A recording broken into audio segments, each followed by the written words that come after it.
Hi everybody, it's Tyler and Eric here again. We're back and today we're going to talk about lifting gear and how they benefit you and maybe some gear that's good and some gear that's bad. Basically, let's talk about the gear that we have first of all. Protect your back. I got bad back problems, so when I'm doing legs I make sure I wear my back brace here, my lifting belt.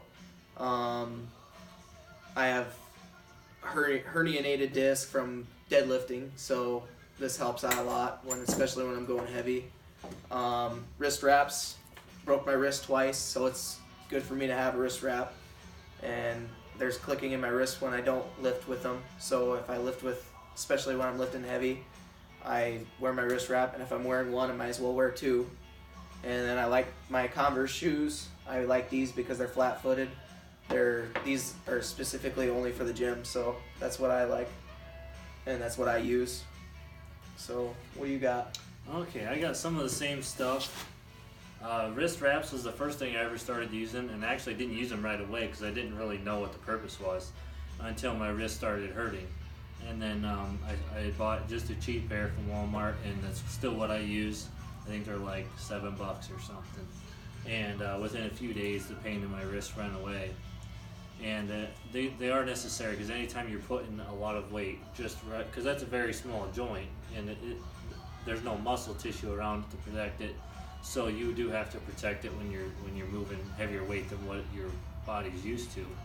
I got another set here that are a little bit thicker, a little bit tighter. I use these for just when I go with super heavy weight for either maybe look into getting some of them for myself actually. Yeah, I just use these for like bench or deadlift. And you just want to tighten these up right before you do the lift because otherwise you cut off your circulation. Slingshot, this is something I use off and on. I don't like it. He's never used it. I think it's cheating. You doing that? So if you say taking the load off. Yeah, if you say you're benching so much weight and you're using this, it doesn't really count. But it helps with the training process. It helps correct your form if you're having issues with that. It helps keep your elbows in. To train your arms that way, and it's good because you can do a little bit more weight, and that doesn't mean you can bench that weight. That means you can, because a lot of people, including myself, you get stuck halfway up when you're bench pressing. And what this does is you can add a little more weight, and then this will help you on the bottom end, and then that way you can focus more of your strength on that top end to kind of break through that barrier.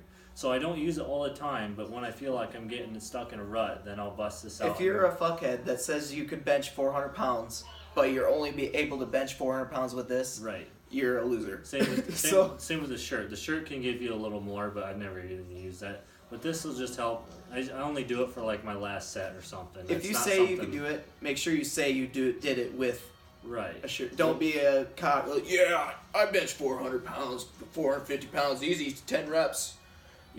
Don't be that guy, and then people will be like, wow, that's impressive, thinking you're able to lift a car. People are thinking you're... And they got the shirt. False advertisement is what I'd say. They're using the shirt or the slingshot. But I just use it sparingly. I only use it for like just don't let it get to your head. Set. Usually I do a burnout set with it or something, but it's not something I rely on. I still do on my regular sets.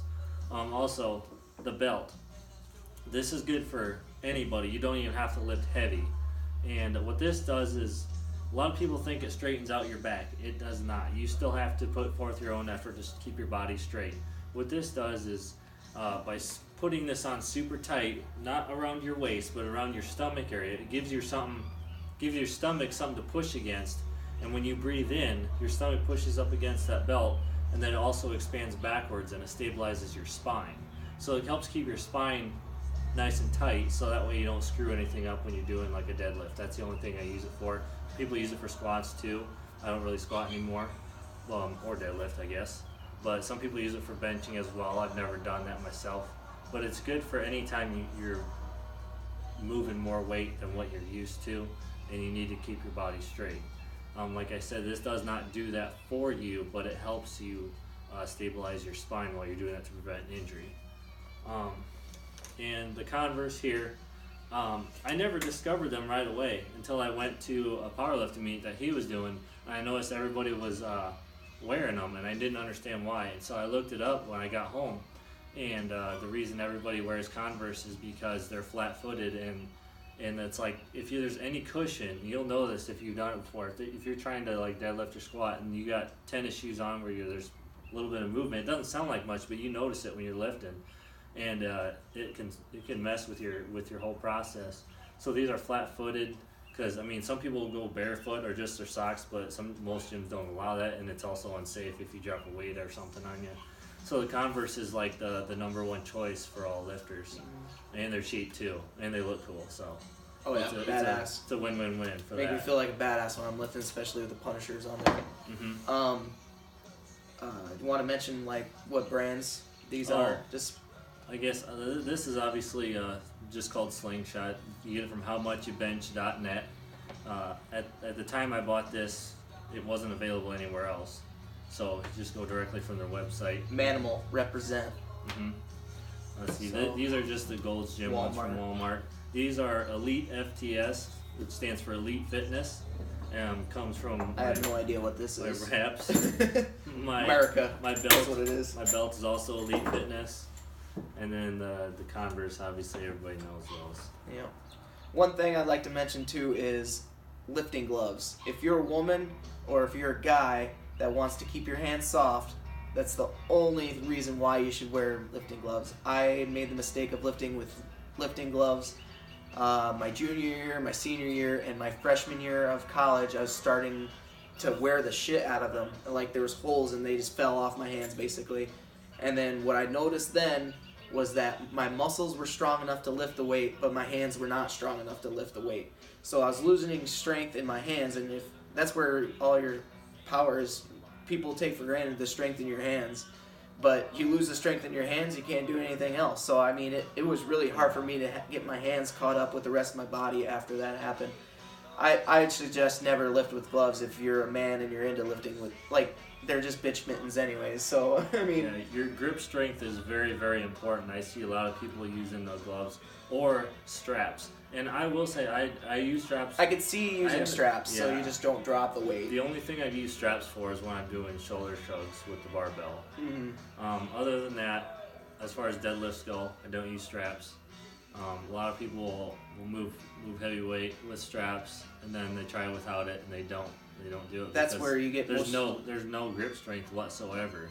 Mm-hmm. And they're doing it to build strength in their back, but as far as holding on to something, it's not happening. It'll fall right out of your hands. And if you're whether you're trying to compete or not, if you're trying to move something, I mean, that's a safety thing. If you want to move heavy weight, you got to be able to hold on to it. If you don't, you're gonna hurt yourself. You're gonna drop it on yourself or somebody else. I mean, I could see if you're a hand model and you want to keep the calluses off your hands, but I mean, you don't even get that bad. No. But I use gloves like twice when I first started, just because I saw other people doing it. People said it helps with your grip. Okay. Yeah. Well, I actually. Well, it does help with your grip, but it doesn't benefit you for your. Yeah. For your I actually gains. forgot to use them after that, and I lost them, and I didn't think anything of it. But now they're kind of a pain to get off once your hands get all sweaty too. I just recommend don't do that. That was a lesson I learned, live you learn type of thing. If you got weak grip, just keep working on it. Yep. Or lighten your weight and just squeeze harder. Yep. Squeezing everything. They actually, you should have brought some of them too. Those fat grip things. They're in my bag. They're in your bag. Yeah. You can talk about it a little. Well, they actually make your grip better. It's just a cylinder-shaped piece of rubber that slips onto a barbell or dumbbell, and so it's going to be bigger, thicker, rounder. So it's going to be harder for you to squeeze. It's harder to grip, but it really works in your forearms and your hand strength. They're good for curls and things like that. I'd like to get me a set of I them tried too. them on the barbell for bench pressing, and it didn't really work so well. I wouldn't. I didn't feel pressing really is a different thing, anyways. It's Yeah. more for like lat pull downs and curls. Any of your back machines or cables or curls or things like that, it works good for. They're called fat grips, and fat grips. Yeah, they work pretty good. There's also a Fat Grips Extreme, which is a little bit thicker yet. I've never tried those because the Fat Grips themselves do the job for me. But they work pretty well too. I recommend leaving those gloves off and just lift heavy, because that'll work your forearm strength and your hand strength, and then once that gets stronger, the rest of your body will get stronger too. So, I mean, it doesn't take as long as you think. You could be And it took me a while to get my hands caught up to the rest of my body, actually. Yeah. So I mean, In order to do, if you feel like you're in that position where your grip's not strong, but you're moving heavy weight with a little bit of help, just lighten the load. You don't have to go super heavy. You're not gonna lose your strength. Just lighten the load a little bit to something you can grip, and then just squeeze harder, and you'll build your way back up pretty quickly. So it just takes time, patience. But yep, that's what I got to cover there. So anything else you like to touch base on, or no? Not for that. If you guys have any questions about other equipment or anything like that, just Give us shoot a us a holler. message, and we'll do the best we can to answer it. We'll do research if we have to too, and ask from other people we know. So, but All right, we're gonna that'll wrap be this it. one up. Thank you. Thanks for watching.